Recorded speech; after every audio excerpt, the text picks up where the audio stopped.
मसीह के नाम से आप सभी को मैं स्वागत करता हूं। प्रभु ने हमें मदद किया, पिछले 5 महीना प्रभु हमें सुरक्षित रखे और ये छठा महीना का पहला हफ्ता प्रभु हमें देखने के लिए मदद किया। हम आज आराधना की शुरुआत से पहले हम एक वचन को हम पढ़ेंगे। गीत शास्त्र 62 उसका दूसरा कलम मैं पढ़ना चाहता हूँ। सचमुच वही मेरी चट्टान और मेरा उद्धार है, वो मेरा गढ़ है, मैं अधिक न डिगूंगा। परमेश्वरी एकमात्र शरण स्थान है, ऐसा टाइटल इस भजन संहिता को दिया गया है 62 को। हाँ प्रियो, परमेश्वरी हमारा चट्टान है और आज हम उस चट्टान की आराधना करने वाले हैं। आइए हम प्रार्थना करके हम वर्शिप में हम जाएंगे।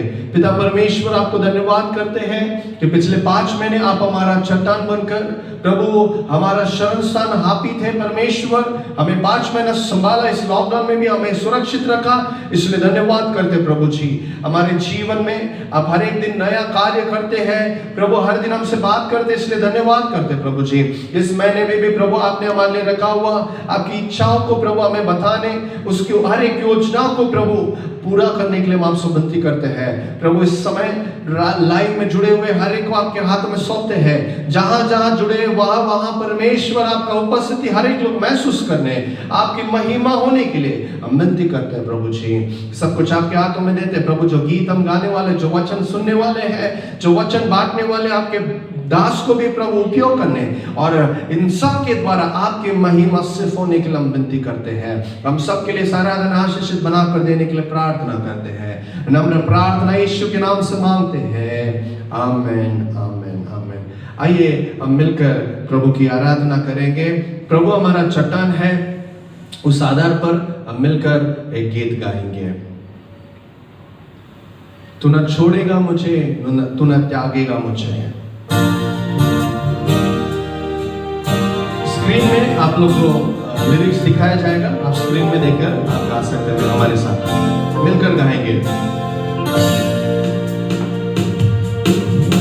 न छोड़ेगा मुझे, न त्यागेगा कभी, तू कितना है भला, बयां कर पाऊं नहीं। तेरे वचनों ने दी मेरे मार्ग पे रोशनी, तेरे वायदों ने मुझे नई सामर्थ मिली। यीशु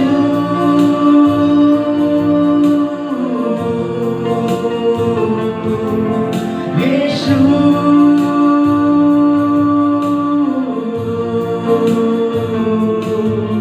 तू छोड़ेगा मुझे, ना त्यागेगा कभी, तू कितना है भला, बयां कर पाऊं नहीं।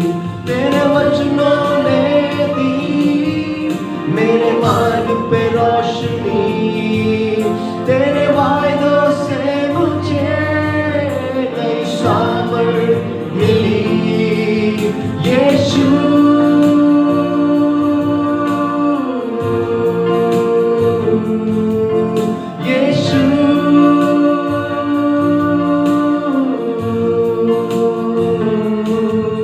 कोई संदेह ना मुझे तेरे प्यार पे खुदा, क्योंकि क्रूस पे तूने मेरे पापों को लिया।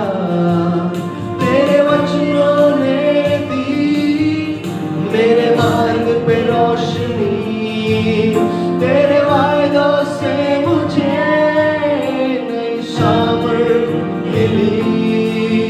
यीशु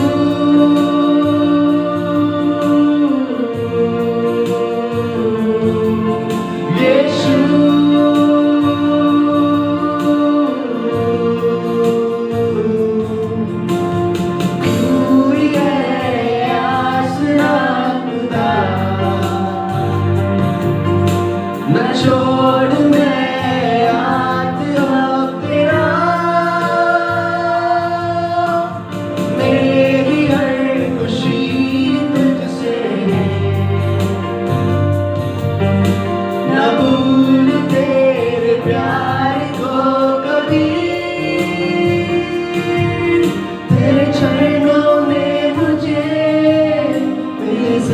ही नहीं, तू चढ़वा मेरा, बना कोई कमी, यीशु।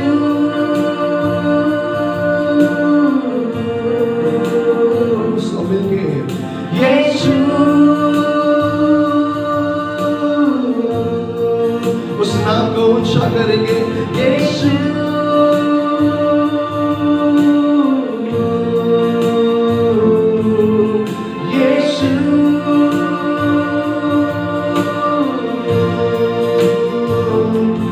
बीमारी देख तेरा सर झुका,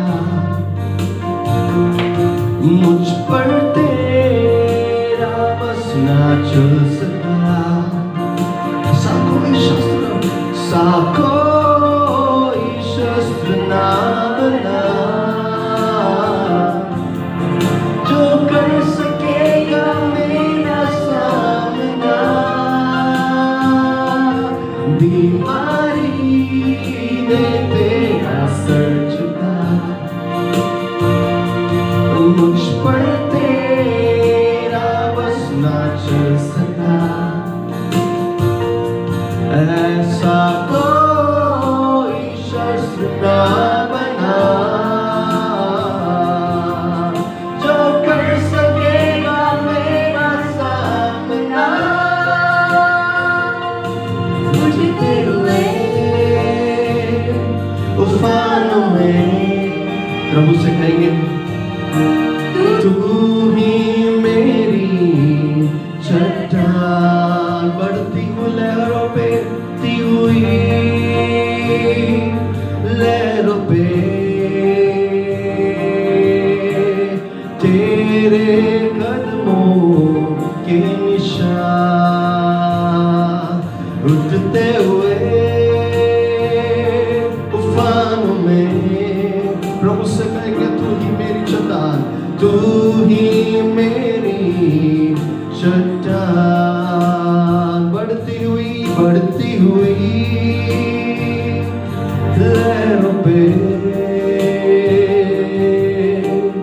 तेरे कदमों के निशान। प्रभु हम आपकी आराधना और स्तुति करते परमेश्वर। प्रभु तूफानों के बीच में भी प्रभु, लहरों के बीच में भी प्रभु, आप ही हमारा चट्टान हो परमेश्वर। हमारा भरोसा सिर्फ आप ही हो परमेश्वर।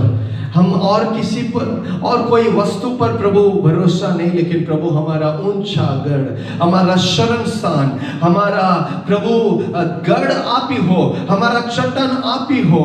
हम आप पर भरोसा करते हैं। हाँ परमेश्वर, पिछले 5 महीना में संभाला, हमारा भरोसा आप पर था प्रभु। इस महीने में भी प्रभु आप हमारा चट्टान बनकर, इस महीने भी प्रभु अगुवाई करने, आपका प्रेम को प्रभु हम अनुभव कर पाने के लिए मदद कीजिए परमेश्वर। प्रभु मदद कीजिए परमेश्वर। आपके नाम की महिमा होने दो, आपके नाम की महिमा होने दो प्रभु जी। आपका वचन हमारे मार्ग के लिए रोशनी बनकर अब तक प्रभु अगुवाई किया, इसलिए धन्यवाद करते हैं परमेश्वर। आपके हर एक वायदों से परमेश्वर आपने हमें सामर्थ दिया। इस महीने में भी प्रभु आप हमें सामर्थ दो। Lord give us strength Lord.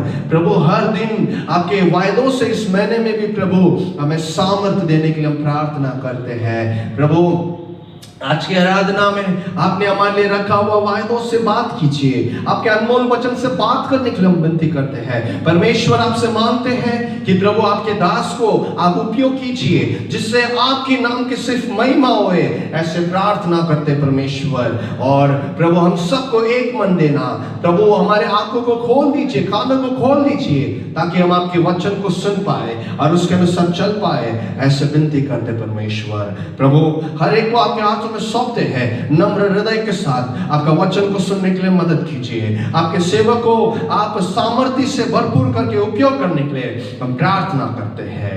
हमारी नम्र प्रार्थना आराधना सब कुछ आपके नाम की महिमा के लिए देते हुए मांगते हैं, यीशु के नाम से मांगते हैं, आमीन आमीन। Praise the Lord. हम वचन में जाएंगे, उससे पहले वचन बांटने वाले दास के बारे में मैं बताना चाहता हूं। हम सब जानते हैं ब्रदर विश्वनाथ, पुणे से है।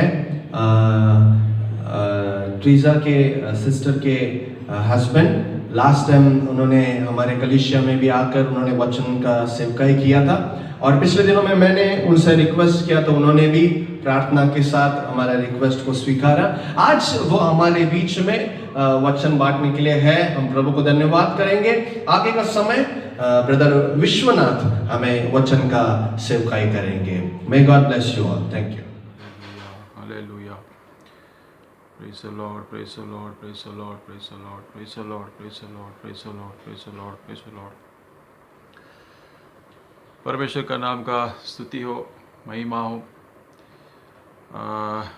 प्रभु को मैं धन्यवाद देता हूँ, खास करके ECI चर्च मैसाना तो आप लोग के बीच में परमेश्वर के वचनों को लेके आने के लिए ये अवसर प्रदान किया, इसके लिए मैं प्रभु को धन्यवाद देता हूँ।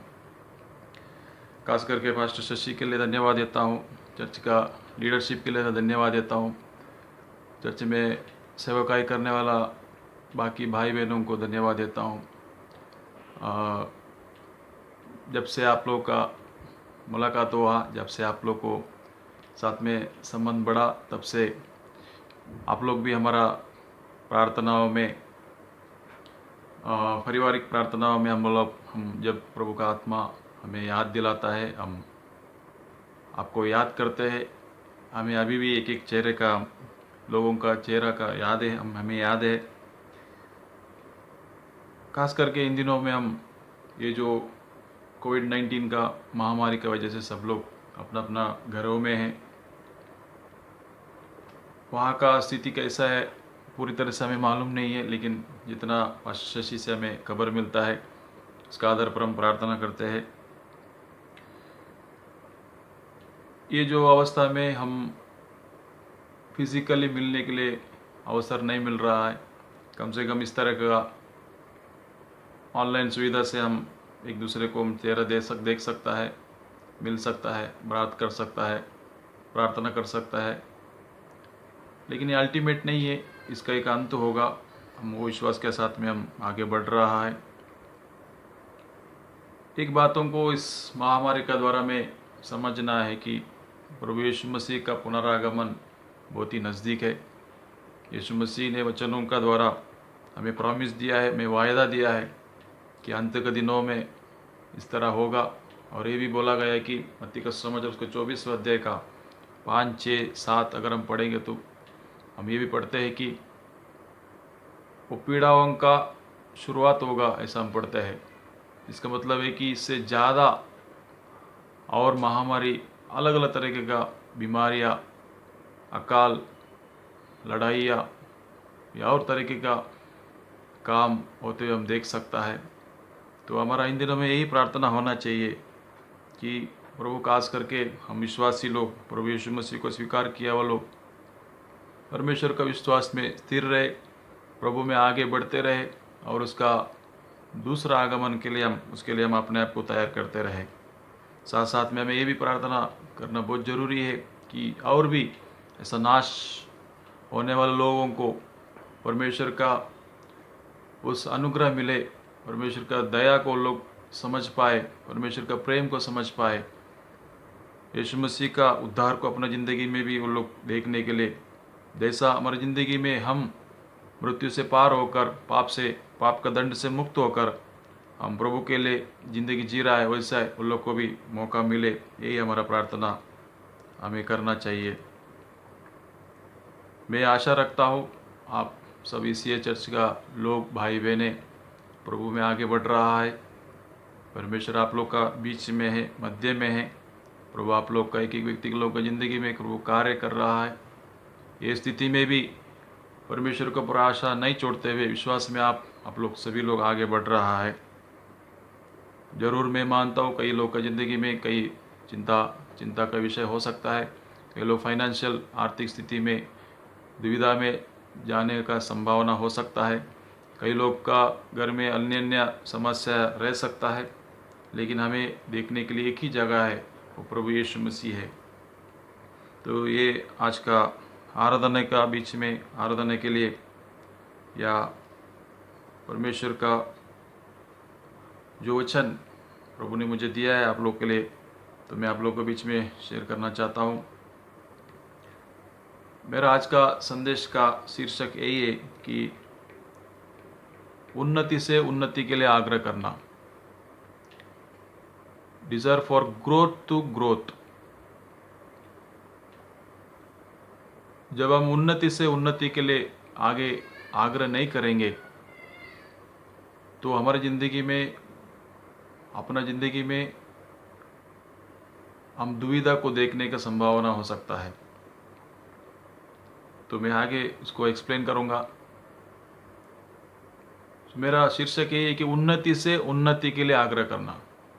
बहुत लोग उन्नति करते हैं, ग्रोथ करते हैं, लेकिन ग्रोथ टू ग्रोथ नहीं होता है। अगर ग्रोथ से ग्रोथ नहीं होगा तो हम कोई ना कोई एरिया में हम स्टक हो चुका है, हम अटक चुका है।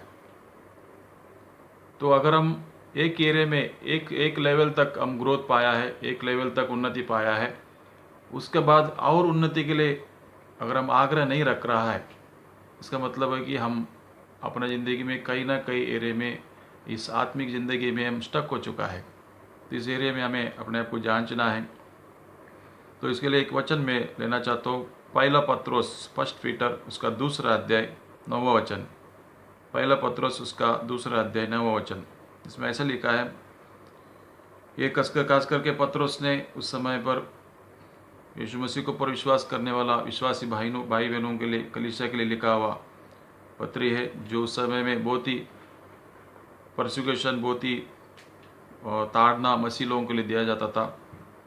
ऐसे लोगों को, उस तरह के लोगों को इनकरेज करने के लिए प्रभु का दास प्रेरित पत्रोस लिखने वाला ये जो पत्री है, उसका 2 अध्याय का 9वां वचन में हम इस तरह पढ़ते हैं, पर तुम एक चुना हुआ वंश और राज पदधारी, याजकों का समाज और पवित्र लोगों और परमेश्वर की निज प्रजा हो, इसलिए कि जिसने तुम्हें अंधकार में से अपना अद्भुत ज्योति में बुलाया है, उसके गुण प्रकट करो।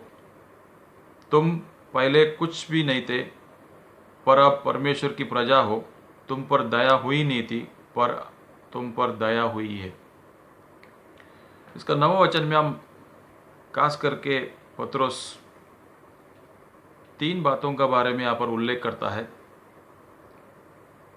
पत्रोस इस तरह कहता है कि पर तुम चुना हुआ वंश है, राज पदधारी, याजकों का समाज, पवित्र लोग और परमेश्वर की निज प्रजा। परमेश्वर हमारी ज़िंदगी में ये जो स्थान देने की वजह से यीशु मसीह का गुण प्रकट करने के लिए यहाँ पर बोलता है। यहाँ पर खास करके 3 बात हम यहाँ पर देखते हैं। याजकों का समाज, दूसरा बात है कि पवित्र लोग, तीसरा बात है कि निज प्रजा, royal priesthood, holy nation and God's own possession. तो हम सबको पता है कि पुराने नियम में हम देखते हैं कि परमेश्वर 3 तरीके के लोगों से, 3 बॉक्स का द्वारा काम करते थे। एक याजक, एक भविष्यवक्ता, एक राजा। परमेश्वर का मंदिर में काम करने वाला याजक का काम यही होता था कि वो अपने आप को जांचे, अपने आप को शुद्ध करे और बाकी लोगों को मध्यस्थ करे, बलि चढ़ाने के लिए लोगों को वहाँ पर खड़ा हो जाए। भविष्यवक्ता का काम यही था कि परमेश्वर से संदेशों को प्राप्त कर कर लोगों तक पहुँचाना। राजा का काम यही होता था कि परमेश्वर का इच्छा के अनुसार उस देश में, इस्राएल देश में राज्य करना। लेकिन ये बातें कितने लोगों को पता है मुझे मालूम नहीं है। हम यीशु मसीह को पर विश्वास किया हुआ, यीशु मसीह को अपनी ज़िंदगी में प्रभु बोलकर अंगीकार किया हुआ या स्वीकार किया हुआ हम लोगों को ये तीनों स्थान प्रभु ने हमें दिया है। तीनों स्थान प्रभु ने हमें दिया है। आज हम प्रभु का दया से हम याजक भी हैं, हम भविष्यवक्ता का काम भी करते हैं, हम राजा का रूप में भी प्रभु ने हमको राज्य करने के लिए चुना है। तो मैं ये बातें क्यों बता रहा हूँ?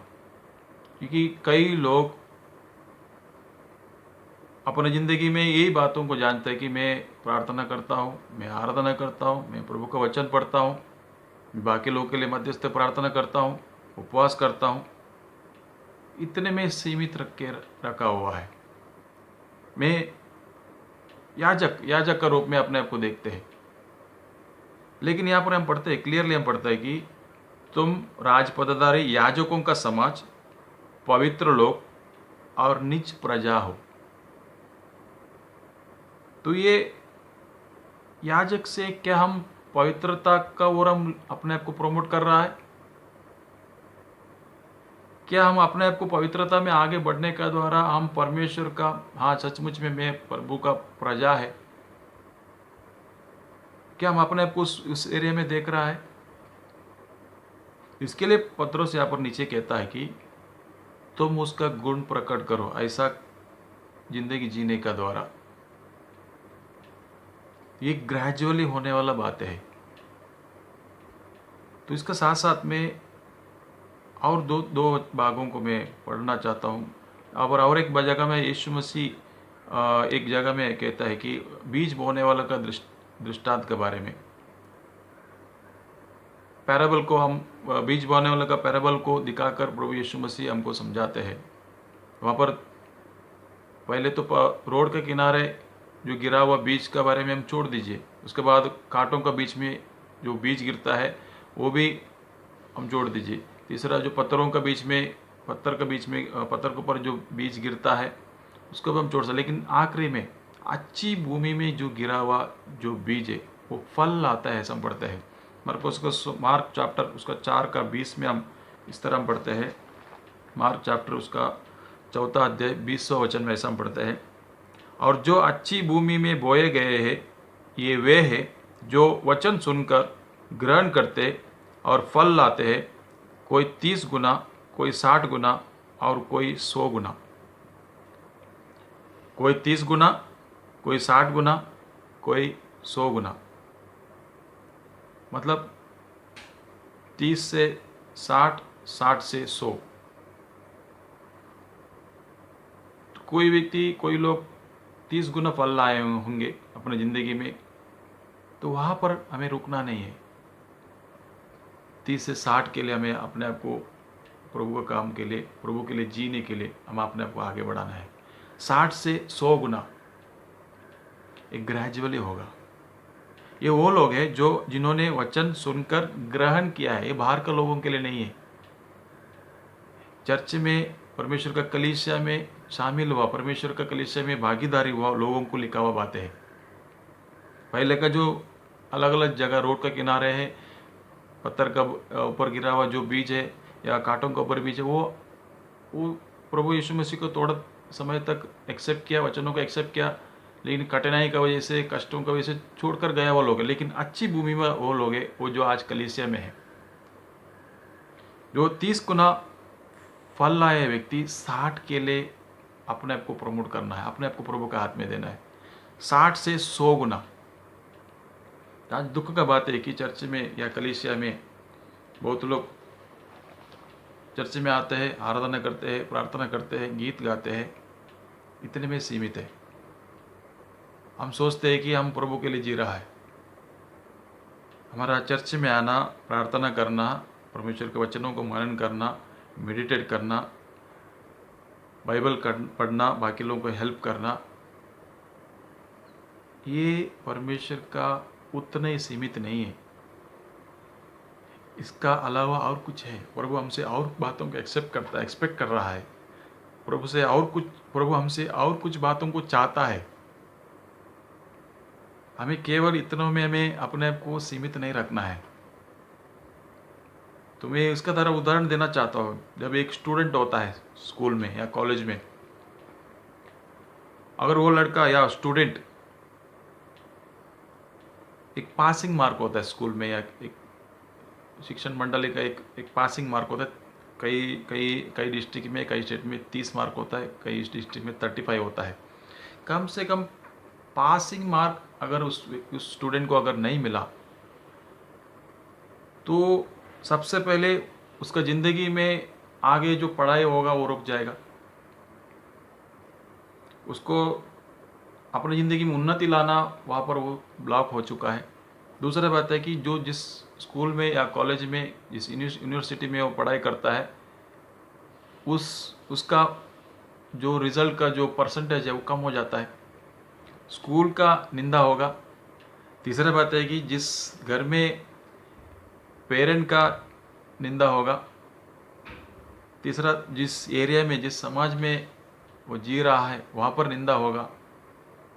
चौथा बात है कि जिस देश में वो जी रहा है वहाँ का ग्रोथ रुक जाता है। ये बहुत सोचने वाली बात है।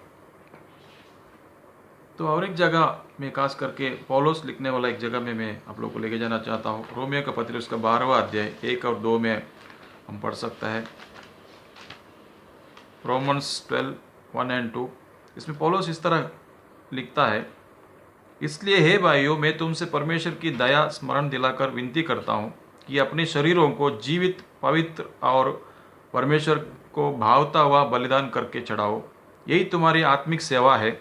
और इस संसार के सदृश ना बनो, परंतु तुम्हारी बुद्धि के नए हो जाने से तुम्हारा चाल चलन भी बदलते जाए, जिससे तुम परमेश्वर की भली भावती सिद्ध इच्छा अनुभव से मालूम करते रहो। खास करके दूसरा वचन, समय का कमी होने की वजह से मैं दूसरा वचन पर मैं डायरेक्ट में जाना चाहता हूँ। और इस संसार का सदृश ना बनो, परंतु तुम्हारी बुद्धि के नए हो जाने से तुम्हारा चाल चलन भी बदलते जाए, जिससे तुम परमेश्वर की भली भावती और सिद्ध इच्छा, good, acceptable and perfect will, good, acceptable and perfect will. हमको हो सकता है हम चर्च में भी अच्छा कर रहा है, हम गुड कर रहा है, क्या परमेश्वर का नज़रों में एक्सेप्टेबल रीति का उस लेवल में हम आगे बढ़ाए? क्या हमारा ज़िंदगी हमको तसल्ली देने वाला, हमको खुशी लाने वाला ज़िंदगी हम जी रहा है, या परमेश्वर को एक्सेप्टेबल होने वाला ज़िंदगी हम जी रहा है? तीसरा बात है कि परफेक्ट, सिद्ध बनने का उस लेवल तक हम बढ़ रहा है। मेरा आज का संदेश का शीर्षक है कि उन्नति से उन्नति के लिए। हो सकता है आप चर्च में या कलीसिया में बहुत अच्छा कर रहा है, परिवार के बीच में भी आप अच्छा कर रहा है, लेकिन या आपका और मेरा जिंदगी गुड से प्लेजेंट या एक्सेप्टेबल से परफेक्ट विल तक प्रमोट हो रहा है। तो इसके लिए मैंने आपको पहले बताया कि अगर एक स्टूडेंट 30 मार्क भी नहीं लेता है तो कितना एरिया में वहाँ पर ब्लॉक होने का संभावना है। हम भी भाई बहन हैं, हम कलीसिया में प्रभु यीशु मसीह को जिस दिन से हम स्वीकार किया है तब से हम कलीसिया में आ रहा है, चर्च में आ रहा है, प्रार्थना मिल रहा है, हमें संगति मिल रहा है, वचन मिल रहा है, संदेश मिल रहा है, हम अच्छे अच्छे गीतों को गाते हैं, गाना गाते हैं, लेकिन उसी में सीमित रहना हमारी ज़िंदगी का उद्देश्य परमेश्वर का नहीं है। मैं तीनों भागों से आपको यही बताया कि प्रभु ने हमें ये बोध होना चाहिए। प्रभु ने मुझे याजक का साथ में भविष्यवक्ता का रूप में भी देखना चाहता है। भविष्यवक्ता का काम यही है कि परमेश्वर से संदेशों को प्राप्त करना, संदेशों को बाकी लोगों तक पहुंचाना। और कौन सा एरिया में हम अपनी ज़िंदगी में राज्य कर रहे हैं, प्रभु का मदद से, प्रभु का सहायता से हम कौन सा एरिया में हम राज्य कर रहा है। क्या हम अपने आप को याजकों का समझ से पवित्र लोगों में उनका रीति का आधार पर हम आगे बढ़ा रहा है? पवित्र होने के लिए हम प्रभु का हाथों में अपने आप को दे रहा है? डेली शुद्धिकरण का प्रोसेस में हम क्या आगे बढ़ रहा है?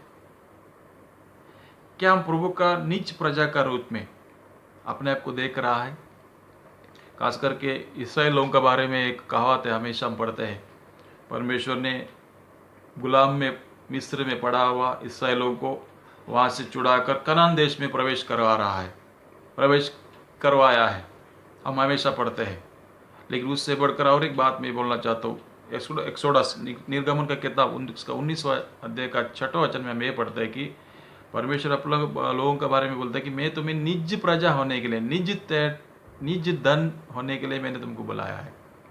पवित्र देश का रूप में तुमको मैं देखना चाहता हूँ। वो कनान देश में प्रवेश करने से पहले परमेश्वर का मन में इस्राएल लोगों के लिए रहने वाला बात ये है कि ये लोग मेरा पवित्र लोग कहला जाए, ये लोग मेरा खुद का पोसेशन हो। ये परमेश्वर का आग्रह था। हम देखते हैं कि मिस्र में से निकला हुआ सारे लोगों में से केवल 2 ही लोग कनान में प्रवेश किया, बाकी जितना लोग थे वो मरुभूमि में नाश हो गए। कारण क्या है? तो कारण मैं बताना चाहता हूँ। कारण है कि उन लोग का मन परमेश्वर का ओर स्थिर नहीं था। परमेश्वर का ओर उन लोग का मन स्थिर ना रहता।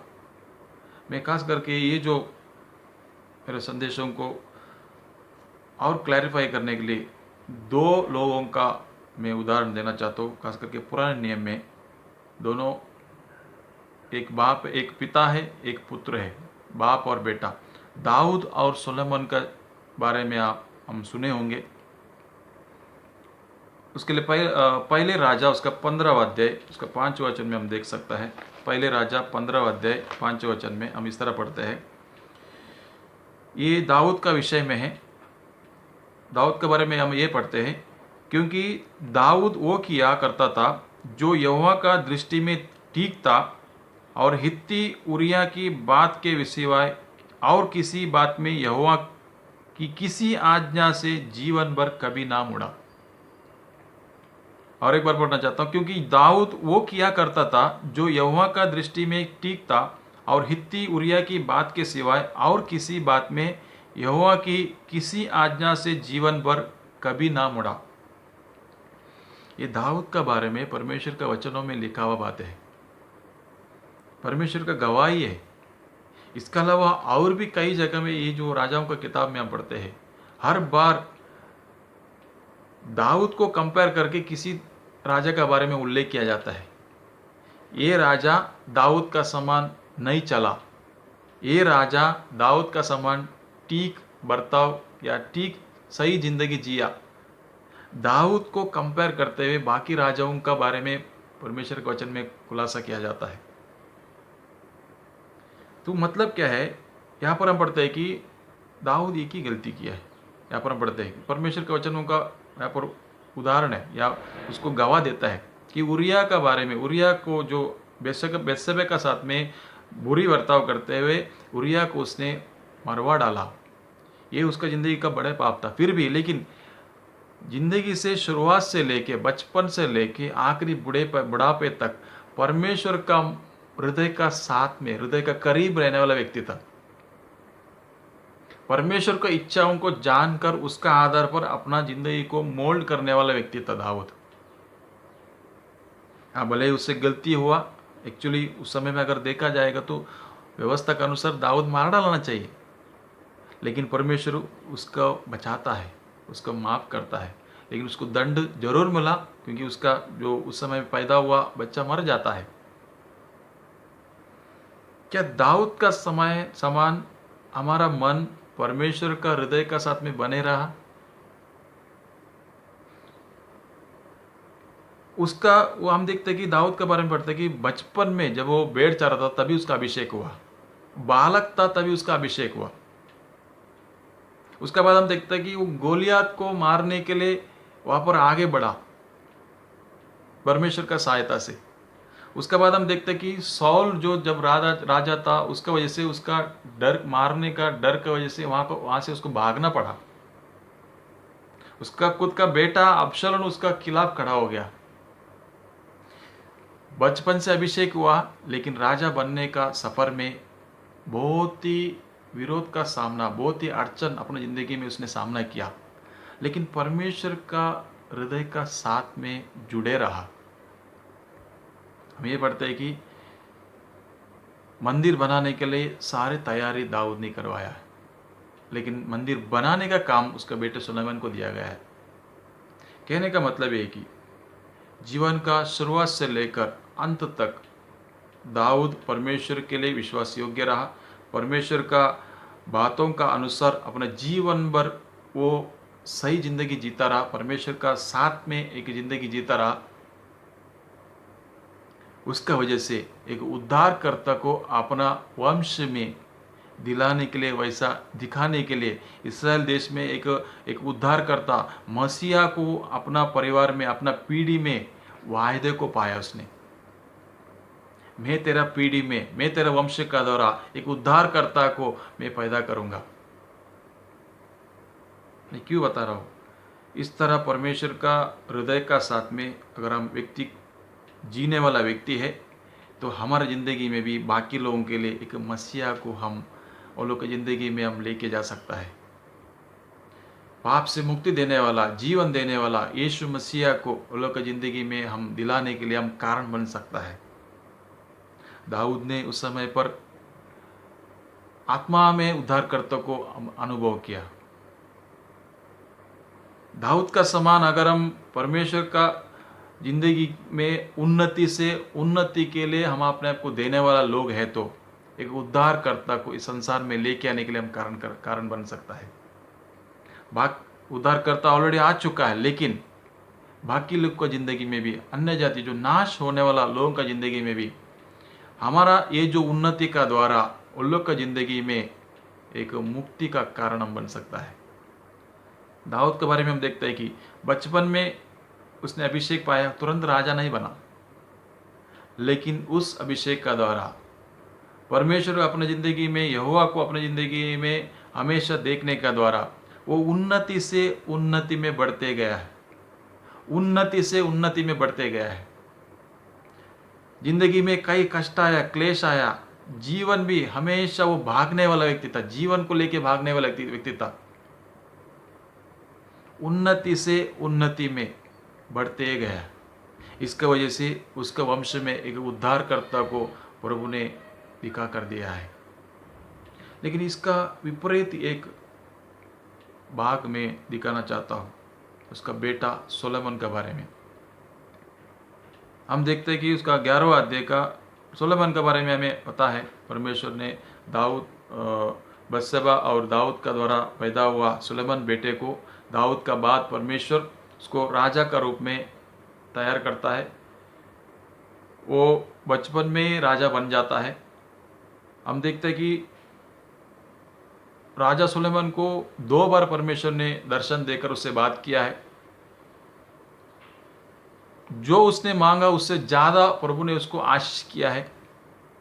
राजा सोलोमन ने बुद्धि मांगा, प्रभु ने अधिकाई से उसको बुद्धि दिया, ज्ञान दिया, धन दौलत दिया, राज्य दिया, शक्ति दिया, सामर्थ दिया। साथ साथ में राजा सोलोमन का द्वारा मंदिर भी बनवाया गया है, देश में शांति रहा। लेकिन एक बात हम राजा सोलोमन के बारे में हम पढ़ते हैं, उसका 11वां अध्याय 4वां वचन, 11वां अध्याय 4वां वचन, पहला राजा उसका 11वां अध्याय चैप्टर 11 उसका 4th वर्स। हम इस तरह पढ़ते हैं कि जब सुलेमान बूढ़ा हुआ तब उसकी स्त्रियों ने उसका मन पराये देवताओं की ओर बहका दिया और उसका मन अपने दाऊद की नाई अपने परमेश्वर यहोवा पर पूरी रीति से लगा ना रहा। उसका मन यहोवा पर पूरी रीति से दाऊद का समान लगा ना रहा। इस पॉइंट के ऊपर मैं बात करना चाहता हूं। पूरी रीति से मन लगा ना रहा। हम प्रभु के ऊपर विश्वास करते हैं, हम प्रभु के ऊपर विश्वास करते हुए हम चल रहा है, चर्च में आ रहा है, कलीसिया में आ रहा है, प्रार्थना करते हैं, हम आराधना करते हैं। लेकिन मेरा सवाल है कि क्या हमारा मन पूरी रीति से यहोवा के ऊपर, परमेश्वर के ऊपर लगा रहा है? मेरे हिसाब से सोलोमन का जैसा हम उसका 1-2% तक भी हम पहुंचा नहीं है, रियल में देखा जाएगा तो। क्या किसी को 2 बार बहुत अद्भुत रीति से दर्शन देकर प्रभु ने किसी से बात किया? प्रभु ने जो मांगा है उससे बढ़कर धन दौलत मिला है हमको? उतना मंदिर बनाने के लिए कितना तो साल लगा। इतना बड़ा मंदिर बनाने के लिए क्षमता सोलोमन को परमेश्वर ने दिया है। क्या उस लेवल तक हम पहुंचा है? नहीं पहुंचा है। इतना अद्भुत रीति से परमेश्वर से सभी तरह का आशीष पाया हुआ लोग क्या हम लोग हैं? नहीं है। लेकिन हम इसका बारे में गवाही ये पढ़ते हैं कि सोलोमन का मन अपने परमेश्वर का ओर दाऊद का समान पूरी रीति से लगा ना रहा। बहुत ही सोचने वाला बात है। इतना ज्ञान पाया हुआ व्यक्ति सोलोमन था, कितना तो नीति वचन प्रोवर्ब्स लिखा हुआ सोलोमन था। इतना अद्भुत ज्ञान पाया हुआ व्यक्ति अगर गिर सकता है, गिरने का कारण मैं यही बताना चाहता हूँ। उसने शुरुआत से उन्नति पाया है, लेकिन उन्नति से उन्नति तक, मतलब उन्नति मतलब संसार में पाने वाला आशीषों का बारे में नहीं है। हमारा मन जो प्रभु को ओर लगा है, क्या उसमें ग्रोथ हो रहा है? हमारा आत्मिक जिंदगी में जो हमने ग्रोथ पाया है, क्या और ग्रोथ को ओर हम जा रहा है? क्या हमने पाप का क्षमा यीशु मसीह का द्वारा शुरुआत में हम पाया है? क्या पाप का मात्रा, पाप का गिनती कम होते जा रहा है, या हम पवित्रता को और हम आगे बढ़ रहा है? क्या हम ये जिस दिन से यीशु मसीह को स्वीकार किया, यीशु मसीह को प्रभु बोल के माना है, तब से लेकर हमारा शुद्धता का प्रोसेस में बढ़ोतरी होते गया है? तभी हम बोल सकते हैं कि मैं उन्नति से उन्नति की ओर बढ़ रहा है।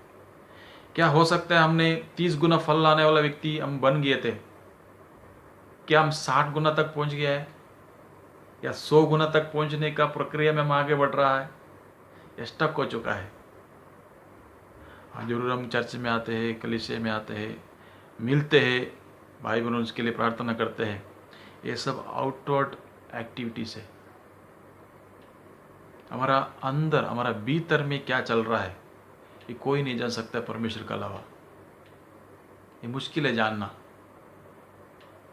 हमारा मन पूरी रीति से प्रभु की ओर लगा हुआ है, ये जांचने के लिए सवाल मैं कलीसिया के लोगों से डालना चाहता हूँ। इसलिए मेरे को बहुत खुशी है इसी चर्च में यूथ से, टीनेज के लोग हैं, बच्चे लोग हैं, आगे का फ्यूचर है लोग, कई फैमिली से, इंडिविजुअल से। मैं एक एक लोगों से सवाल इस वचनों का द्वारा डालना चाहता हूँ। क्या आपका मन परमेश्वर का ओर पूरी रीति से लगा हुआ है, दाऊद का समान, या सभी तरह का आशीषों का पाने का बावजूद सोलोमन का मन परमेश्वर का ओर पूरी रीति से लगा ना रहा? क्या वो कैटेगरी में है? हम कौन सा कैटेगरी में है? दाऊद का कैटेगरी में है या सोलोमन का कैटेगरी में है? मैं आपको इसके द्वारा बताना चाहता हूँ। एक कलीसिया में, एक परमेश्वर का उपस्थित रहने वाला जगह में, कलीसिया में 2 से ज़्यादा प्रकार का लोग होते हैं। एक दाऊद का समान अपने आप को शून्य करते हुए, अपने आप को हम्बल करते हुए, अपने आप को नम्र करते हुए परमेश्वर को कार्य करने के लिए देने वाला व्यक्ति लोग एक रहते हैं, एक कैटेगरी के लोग। दूसरा इस तरह सोलोमन का जैसा लोग। और भी कैटेगरी का लोग चर्च में हो सकता है, कलीसिया में हो सकता है। मैं बताना चाहता हूँ, ये जो सोलोमन ने जैसा पूरी रीति से परमेश्वर के मन नहीं लगाया है, उसका इफेक्ट मैं आपको बताना चाहता हूँ। बहुत ही भयंकर इफेक्ट है। हम पढ़ते हैं कि नीचे हम पढ़ते हैं कि उसका 9वें वचन में पढ़ता है कि जिस परमेश्वर ने उसको दर्शन दिया, जिस परमेश्वर ने उससे बात किया, मंदिर को समर्पण करने का समय पर परमेश्वर का अग्नि उतर आया है। परमेश्वर का अभिषेक पाया हुआ सोलोमन को पर परमेश्वर का क्रोध आया पड़ता है। हम पढ़ते हैं कि उसका बाद परमेश्वर कहता है कि मैंने जो तुमको बातें बताया है, तुमने उसका पालन नहीं किया है, तुम्हारा मन मेरा और पूरी तरह से नहीं लगा रहा, मैं तेरे से, तेरा वंश से मैं राज्य छीनूंगा। हम पढ़ते हैं कि उसके बाद हम ये पढ़ते हैं कि वहाँ पर 12 इसराइल में 12 गोत्र होता है, 12 गोत्र के ऊपर राजा लोग राज्य करते थे। केवल 2 ही गोत्र उसको पीढ़ी के लिए राज्य करने के लिए मिला, क्योंकि ये दाऊद के लिए प्रभु ने वायदा किया था कि मैं तेरा पीढ़ी को आगे बढ़ाऊंगा, तेरा पीढ़ी से मैं राज्य नहीं छीनूंगा, तेरा पीढ़ी का द्वारा एक उद्धारकर्ता को मैं उत्पन्न करूंगा। परमेश्वर का वायदा था। इसके लिए सोलोमन का पीढ़ी में से 2 लोगों को, दो गोत्रों का लोगों को राज्य करने, बाकी 10 गोत्रों को बाकी लोगों को दिया गया है। हम पढ़ते हैं कि उसका कर्मचारी को राजा बनाया गया है, प्रभु ने अलाउ किया है। मत कहने का मतलब ये है कि अगर एक व्यक्ति कलीसिया में पूर्ण रीति से प्रभु को और अपना मन नहीं देता है, उसका द्वारा कलीसिया में भी समस्या आ सकता है।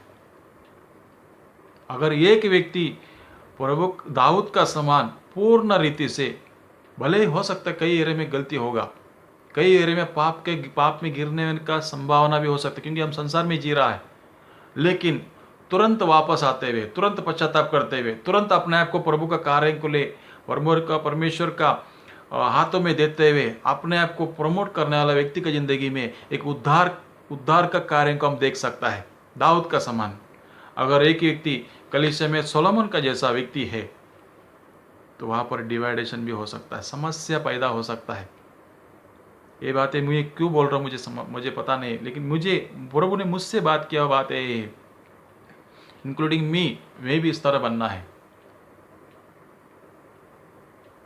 हम यहाँ पर पढ़ते हैं, क्लियरली पढ़ते हैं कि उसके बाद 2 गोत्रों में, 2 भागों में इसराइल एक भाग बना, यहूदा एक भाग बना। कारण क्यों? पूरी तरह से सोलोमन ने अपना मन परमेश्वर को और दाऊद का समान नहीं दिया। क्या हम चर्च में, मेरा संदेश को मैं यहाँ पर खत्म करना चाहता हूँ। क्या हम दाऊद का समान बचपन से लेके दाऊद उन्नति से उन्नति को, भले कष्ट आया, क्लेश आया, मुश्किल आया, बाधा आया, जीवन भी खोने का अवसर आया है, लेकिन कभी परमेश्वर को और अपना मन को बहकने नहीं दिया, परमेश्वर से अपना मन को भटकने नहीं दिया। सोलोमन बचपन से उन्नति को प्राप्त करके प्रभु का उस लेवल में आगे बढ़ा, लेकिन उसका ग्रोथ नीचे का स्तर में आया है। दाऊद ऊपर बढ़ते गया है, सोलोमन नीचे जाता रहा। हम कौन सा कैटेगरी का लोग हैं?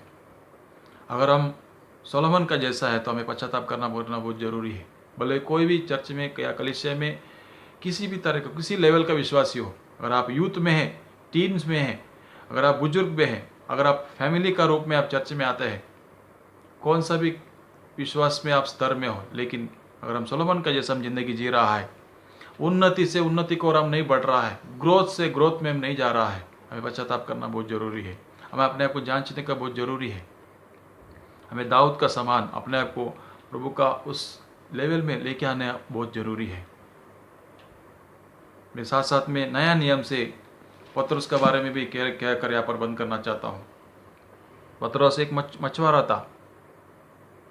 जब उसका भाई अंद्रयास यीशु का बारे में इंट्रोड्यूस करने के टाइम में यही बताया कि हमको मसीह मिल गया है, उसी समय उसको यीशु मसीह का बारे में उसको पता चला। लेकिन उसके बाद हम देखते हैं कि पतरस को पिता परमेश्वर उसको प्रकट करके दिया कि यीशु मसीहा है। उसके बाद हम देखते हैं कि पहाड़ में यीशु मसीह ने उसको लेके जाकर अपने आप को प्रकट करके, अपना महिमा प्रकट करके दिया। हम देखते हैं कि हमेशा पतरस यीशु मसीह का आगे आगे दौड़ने वाला व्यक्ति था। हमेशा प्रभु यीशु मसीह के लिए का कार्य के लिए, यीशु मसीह का साथ में, प्रभु का साथ में आगे आगे बढ़ने के लिए आग्रह करने वाला व्यक्ति था। यूहन्ना यीशु मसीह बोला कि मैं तुम लोगों का बीच में से एक व्यक्ति मुझे पकड़वाएगा। उस समय पर भी प्रभु का साथ में सवाल किया व्यक्ति था। भले ही उसने 3 बार यीशु मसीह को इनकार किया, लेकिन हमेशा आगे आगे दौड़ने वाला, प्रभु के लिए आगे आगे कार्य करे, प्रभु का बारे में और जानने के लिए, ये ऐसा क्यों, ये इस तरह क्यों, हमेशा प्रभु का बातों को जानने के लिए आगे बढ़ने वाला व्यक्ति था। तो हम देखते हैं कि यीशु मसीह जी उठने के बाद प्रेरितों में पहला स्थान उसने पाया है। बाकी लोग भी थे उस समय पर, उससे बुद्धिमान लोग भी, उसको 12 लोगों का कैटेगरी, 12 चेलों में से जो 12 लोग थे उसमें से और भी बुद्धिमान लोग उसमें थे। लेकिन पतरस पहला प्रेरित बना जो यीशु मसीह का जी उठा हुआ बातों को प्रकट करने के लिए प्रभु ने इसको इस्तेमाल किया। क्या हम पतरस का समान आगे आगे उन्नति के लिए आगे आगे दौड़ने वाले लोग हैं? क्या हम उसके लिए आग्रह कर रहा है? मैं एक बात बताना चाहता हूँ, बाइबल में परमेश्वर के वचन में एक बात लिखा है, आग्रह करने वाला आत्मा को तृप्त करने वाला परमेश्वर है। हमारा आग्रह कौन सा एरिया में है? इस दुनिया में हमें बहुत बड़ा उन्नति के लिए या प्रभु में आगे बढ़ने के लिए हमारा अंदर आग्रह है? अगर हमारा अंदर आग्रह नहीं है तो प्रभु हमें जबरदस्ती नहीं करेंगे। अगर हमारा अंदर आग्रह नहीं है, प्रभु हमको कोई फोर्सफुली हमारी ज़िंदगी में कार्य नहीं करता है। जो विलिंगली स्व इच्छे से प्रभु का आत्मा अपने आप को देने वाला व्यक्ति का ज़िंदगी में प्रभु कार्य करता है। उसको भले वो कोई सा भी एरिया में हो, उसको प्रभु लिफ्ट अप करता है, प्रभु यूज़ करता है, प्रभु इस्तेमाल करता है। मैं बोलना चाहता हूँ, चर्च में 3 कैटेगरी का लोग होता है हमेशा। एक ही व्यक्ति कन्विक्ट होता है यीशु मसीह का प्रभुत्व के बारे में। कन्विक्ट होने के बाद कन्वर्ट होता है। कन्वर्ट होने के बाद अपने आप को कमिट करता है। सबसे पहले कन्विशन, पाप का बारे में, प्रभु यीशु मसीह के बारे में उसको बोध आता है पहले। सेकंड, कन्वर्ट होता है। वो व्यक्ति बोध आने के बाद यीशु मसीह के वचनों का द्वारा अपना ज़िंदगी बदलता है, कन्वर्ट होता है। तीसरा, अपने आप को प्रभु के लिए समर्पित करता है, कमिट करता है। बहुत लोग को प्रभु यीशु मसीह के बारे में बोध आता है, पहले कैटेगरी है। सेकंड, बहुत लोग का ज़िंदगी में कई एरिया में बदलाव आता है। लेकिन तीसरा जो कैटेगरी है, कमिट करना, समर्पण करना, प्रभु के लिए अपने आप को देना, उस एरिया में बहुत लोग वीक है। बोध होने के बाद हमें हमारी ज़िंदगी बदलना है। बदलने के बाद प्रभु का हाथ में अपने आप को कमिट करना है, समर्पण करना है। प्रभु तू जो चाहता है मेरी ज़िंदगी में वो होने दे, तेरा इच्छा मेरी ज़िंदगी में होने दे। इस तरह का लोगों का ज़िंदगी में प्रभु कार्य करता है। हम कौन सा कैटेगरी में हैं? आपको बोध है, अगर आपको सवाल पूछेंगे तो प्रभु को आप विश्वास करते हैं? हाँ, मैं विश्वास करता हूँ। प्रभु यीशु मसीह के बारे में जानते हैं? हमें जानता हूँ। मैं चर्च में जाता हूँ, प्रार्थना करता हूँ। ये बोध आए हुए लोग हैं। हाँ, लेकिन सेकंड कैटेगरी, कई लोगों की ज़िंदगी में बदलाव है। मेरी ज़िंदगी, मैंने दारू छोड़ा, मैंने सिगरेट छोड़ा, मैंने वो व्यसन छोड़ा, मैंने झूठ बोलना छोड़ा। बहुत लिस्ट बनेगा उन लोगों की ज़िंदगी में, बदलाव हुआ लोगों की ज़िंदगी में। मेरा सवाल यही है कि क्या आप कमिटेड है प्रभु के लिए? क्या आप समर्पित है प्रभु के लिए? इस कैटेगरी में आने वाले लोग बहुत कम है। मेरा इस चर्च के लिए, इस कलीसिया के लिए मेरा प्रार्थना यही है कि बोध आया वो लोग का ज़िंदगी में बदलाव आए। बदलाव आया वो लोग ज़िंदगी में, लोग प्रभु के लिए कमिट हो जाए, प्रभु के लिए समर्पित हो जाए। कौन सा भी एरिया में हो, ये जरूरी नहीं कि सभी लोग प्रचारक बने, सभी लोग उपदेश बने, ये जरूरी नहीं है। प्रभु ने हमें कौन सा एरिया में टैलेंट दिया है, कौन सा एरिया में प्रभु ने आपको दिया है। आपको और मुझे अपने आप को, कॉलिंग को पहचानना है। जरूर आपका ज़िंदगी में कई एरिया में बदलाव आया है, चेंजेस आया है। पहले जो पाप आप करते थे वो छूट गया है। लेकिन आज आप प्रभु के लिए कमिटेड है, प्रभु के लिए समर्पित है। क्या आपका ज़िंदगी में ग्रोथ में आप बढ़ रहा है? क्या आप स्टक हो चुका है? क्या कोई भी ऐसा संसार का अभिलाषाओं में, शरीर का अभिलाषाओं में, जीने का घमंड में क्या आप फंस चुके हैं? मुझे बहुत दुख होता है। बहुत ही ऐसा भाई बहने बहुत तेज़ी से आगे बढ़ता है।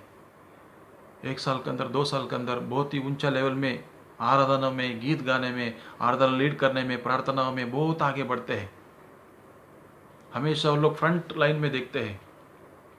लेकिन कुछ साल के बाद कलीसिया का जो समय होता है शुरू होने का, आखिरी समय पर पीछे का बेंच में आके बैठ जाते हैं। एक समय पर बहुत ही फ्रंट लाइन में रहने वाला लोग, आज कई लोग एकदम पीछे का बेंच में आके बैठ जाता है। क्यों? जो उन्नति पाया है, आगे का उन्नति के लिए प्रभु का हाथ में अपने को नहीं दिया है। जो उन्नति, जो ग्रोथ प्रभु ने उनको दिया था, जो अनुग्रह प्रभु ने उनका ज़िंदगी में किया है, और अनुग्रह को पाया नहीं है। क्योंकि बाइबल में सुसमाचार में पढ़ता है कि हमने अनुग्रह से अनुग्रह प्राप्त किया। प्रभु ने आपको ग्रेस भेजा है, प्रभु ने आपको सहायता किया, प्रभु ने आपको हेल्प किया शुरुआत के दिनों में, और प्रभु हेल्प भेजने तो पहले दिया हुआ हेल्प को हमने सही तरीके से इस्तेमाल नहीं किया, पहले दिया हुआ ग्रेस को हमने तुच्छ जाना, पहले हमको प्रभु अलग अलग रीति से वचनों का द्वारा हमसे बात किया है, उसको हमने तुच्छ जाना। आगे प्रभु हमसे बात नहीं करेगा, हमारा मर्जी से हमको प्रभु छोड़ेगा। चर्च में, कलीसिया में बहुत ही इस तरह का कैटेगरी का लोग आते हैं, रहते हैं। हम उस तरह का लोग हमें नहीं बनना है। प्रभु ने जैसा मैं पहले वचन का जैसा बोला है, प्रभु ने मैं एक याजकों का समान हमें देखना चाहता है, एक पवित्र लोगों का झुंड में हमें देखना चाहता है। प्रभु अपना, ये मेरा लोग है, ये मेरा व्यक्ति है, ये मेरा बंदा है, ये मेरा चुना हुआ वंश है, उस तरह का देखना चाहता है। आयुब का बारे में हम पढ़ते हैं कि परमेश्वर का गवाह है, दुनिया में कोई व्यक्ति नहीं है आयुब का जैसा। क्या उस तरह बातों का बारे में प्रभु हमारे बारे में बोल सकता है? क्या हम उस कैटेगरी में आगे बढ़ रहे हैं? 30 गुना, 60 गुना, 100 गुना फल लाने वाले लोगों का कैटेगरी में आगे बढ़ रहा है? क्या हम याजक से, भविष्यवक्ता से, राजाओं का उस तरह की उन्नति में आगे बढ़ रहा है? या हम अपने आप को जांचने के लिए है? इस वचनों का द्वारा प्रभु में आशीष करे। आइए हम प्रार्थना करें। स्वर्गीय पिता, आपको धन्यवाद देते हैं, स्तुति करते हैं, महिमा करते हैं। आपका सामने, आपका वचनों का सामने हमारी जिंदगी को सौंपते हैं, समर्पण करते हैं। प्रभु जी धन्यवाद देते हैं, आप हमसे प्यार करते हैं, हमें अनुग्रह भेजते हैं, हमें दया, हमारे पर दया दिखाते हैं। प्रभु जी, आपने हमारी ज़िंदगी में किया उपकारों के लिए धन्यवाद हो। प्रभु जी, आपने हमें पहले संसार का लोगों का समान हम भी, हमारा पर दया नहीं हुआ था, लेकिन यीशु मसीह का सुवार्ता का द्वारा, यीशु मसीह का सुसमाचार का द्वारा, यीशु मसीह का वचनों का द्वारा हमारी ज़िंदगी में आप हमें भेजते हुए, किसी व्यक्ति का द्वारा आपका संदेशों को पहुंचाने का द्वारा हमें आपने बोध दिया है। हमें हमारा पाप का बारे में, यीशु मसीह का प्रभुत्व का बारे में, यीशु मसीह का क्रूस का कार्य का बारे में, यीशु मसीह का छुटकारा का बारे में हमें बोध दिया, जिसका वजह से हम प्रभु जी हम बदल पाए। हाँ प्रभु जी, जरूर हमारी ज़िंदगी में कई बार बदलाव आया है। हमें मदद कर, हमें सहायता कर, आपके लिए अपने आप को कमिट करने के लिए, आपके लिए हम अपने आप को समर्पण करने के लिए हमें सहायता मदद कर, ताकि दाऊद का समान हमारी ज़िंदगी में उद्धार का कार्य को हम देख पाए। प्रभु जी, यीशु मसीह का कार्य जैसा हमारी ज़िंदगी में हुआ, वैसे ही बाकी लोगों की ज़िंदगी में होने के लिए हम अपने आप को कमिट करने के लिए, समर्पण करने के लिए हमें सहायता मदद कर। प्रभु जी, हाँ प्रभु जी, संसार में जीने के टाइम में कई तरह का पाप, कई तरह का उलझनों में हम फंस जाते हैं कई बार, लेकिन हमें मदद कर तुरंत हमें वापस आने के लिए, तुरंत हमें पश्चाताप करने के लिए, पाप का बारे में कोई कंप्रोमाइज़ नहीं करते हुए प्रभु जी हम अपने आप को आपका हाथों में हमें देखने के लिए सहायता मदद कर। प्रभु जी, हम प्रभु जी ईसीए चर्च का सभी भाई बहनों के लिए प्रार्थना करते हैं। प्रभु जी, बच्चों से लेकर बड़ों तक का ज़िंदगी में आप कार्य करें। वहाँ का खास करके यूथ लोगों के लिए प्रार्थना करते हैं। चर्च का आगे का फाउंडेशन है बड़े प्रभु जी, संसार का कोई अभिलाषों में, कोई भी चीज़ों में फंस ना जाए, शरीर का अभिलाषों में ना फंसे। प्रभु जी, कोई रॉन्ग रिलेशन में लोग फंसे ना। प्रभु जी, हम प्रार्थना करते हैं तेरा उन्नति में आगे बढ़ने के लिए सहायता मदद कर, लोगों को वचनों का प्रकाशन दे। प्रभु जी, अपने आप को समर्पण करने के लिए सहायता मदद कर। धन्यवाद देते हैं, इस वचनों का द्वारा हमें आशीष कर। ये जो महामारी का बीच में हमारा विश्वास को गार्ड करने के लिए प्रभु जी आपका हाथों में देने के लिए सहायता मदद कर। आपने हमें आशीष किया, इसके लिए धन्यवाद। यीशु मसीह का नाम से प्रार्थना मांगते हैं, आमीन। बहुत ही अच्छा वचन हमारे बीच में ब्रदर विश्वनाथ ने वचन का सेवकाई किया। प्रभु को मैं धन्यवाद करता हूँ और आशा भी करता हूँ कि परमेश्वर ने जिस तरह मुझसे बात किया है उसी तरह आप सभी लोग से परमेश्वर ने बात किया होगा। वचन के अनुसार हम सब सुनने वाले नहीं, लेकिन उसके अनुसार करने वाले बनेंगे। और ये इस महीने में इंस्टेड ऑफ प्रॉमिस, हम कई जगह देखते हैं कि promise Sunday, promise verse, first Sunday, first month का फर्स्ट हम प्रॉमिस लेते हैं, लेकिन हम थोड़ा प्रॉमिस के बदले में हम परमेश्वर से प्रॉमिस करेंगे कि परमेश्वर आज जैसा वचन मुझे मिला है उसके अनुसार मैं आगे बढ़ूंगा, कि हम परमेश्वर से प्रॉमिस करेंगे, निर्णय लेंगे बहुत ही अच्छा वचन था कि desire for growth to growth, हमारे अंदर आत्मिक जीवन में हमें बढ़ते जाना है, बढ़ते जाना है, बढ़ते जाना है। हम ये आशा रखें, हम अपने जीवन को सौंपेंगे। ब्रदर विश्वनाथ के लिए धन्यवाद करता हूँ फिर से एक बार, उनके लिए प्रार्थना कीजिए, उनका परिवार के लिए, उनकी सेवकाई के लिए प्रार्थना कीजिए। परमेश्वर हमें आशीष करेंगे। आइए हम अपने सर को झुकाकर हम प्रार्थना करके इस आराधना को समाप्त करेंगे। पिता परमेश्वर, आपको धन्यवाद करते, स्तुति करते कि प्रभु आपका अनमोल वचन से प्रभु हमसे बात किया, आपके दास के द्वारा प्रभु आपका हर एक वचन, आपकी इच्छाओं को प्रभु आपने प्रकट करा, इसलिए धन्यवाद करते हैं। हमारे के अंदर प्रभु एक इच्छा दे दीजिए कि प्रभु हम ग्रोथ के ऊपर ग्रोथ, प्रभु हम बढ़ते जाए। यीशु मसीह को अगर हम देखते हैं, वो ज्ञान में बढ़ते गए करके प्रभु हम देखते हैं। हम भी प्रभु आपके द्वारा चुने हुए लोग हैं, प्रजा है प्रभु, हम याजक है, महायाजक है परमेश्वर। इसी तरह प्रभु हम हमारे आत्मिक जीवन में, प्रार्थना जीवन में, सेवकाई में प्रभु जैसे जैसे दिन बढ़ते जाता है, वैसे हम जैसे प्रभु शारीरिक रीति से बढ़ते जाते हैं, वैसे ही आत्मिक जीवन में भी प्रभु बढ़कर प्रभु आपकी महिमा करने, आपको प्रभु प्रसन्न करने वाले जीवन जीने के लिए प्रभु मदद कीजिए। हम जैसे हैं वैसे ही मुर्दे ना रहे, लेकिन प्रभु हर दिन नए होते जाने के लिए प्रभु मदद कीजिए। इस समय प्रभु इस वीडियो को देख रहे हर एक परिवार को आपके हाथों में सौंपता हूं। हर एक को प्रभु आप छूकर आशीष करना। इस वचन के अनुसार बहुत बड़ा गवाही आप आने वाले दिनों में प्रभु आप सबके सामने खड़ा कर इसलिए धन्यवाद करते हैं। ब्रदर विश्वनाथ के लिए, उनका परिवार के लिए, उनके सेवकाई के लिए धन्यवाद। मैं बहुत आयत से आशीष करो प्रभु, आपके नाम की महिमा होने दो।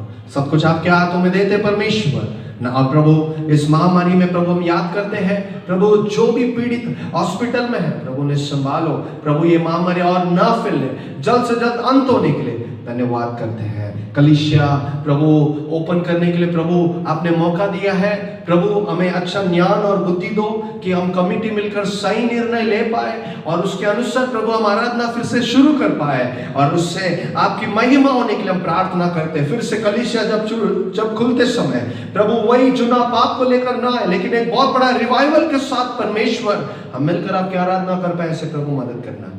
हमारे कलीसिया के हर एक परिवार को आपके हाथों में देते हैं, यूथ को और प्रभु चिल्ड्रंस को, सिस्टर्स लोगों को, ब्रदर्स, सब लोगों को आपके हाथों में देते हैं, और इस वीडियो को देख रहे हर एक को आपके हाथों में सौंपते परमेश्वर। आप इस महीना पूरा अगुवाई करना प्रभु, और ज्यादा ग्रोथ इस महीने से प्रभु होने के लिए हमारे जीवन को सौंपते हैं परमेश्वर। प्रभु अब तक संभाला इसलिए धन्यवाद। सब कुछ आपके हाथों में देते हैं। हमारा प्रार्थना उधर करता है कि परमेश्वर यीशु मसीह के नाम से मांगते हैं, आमीन, आमीन। Now may the grace of our Lord and Savior Jesus Christ, the love of the Father, and the sweet communion of the Holy Spirit rest and abide with us now and forevermore. Amen, amen. परमेश्वर हम सबको आशीष करें। Test के बारे में आपको message में बताया जाएगा। आप लोग बाइबल रीड कर रहे हैं, मैं प्रभु में आनंदित हूँ। आप और वचन को पढ़िए, ज़्यादा समय वचन में बिताइए। परमेश्वर हम सबको आशीष करेंगे। Praise the Lord.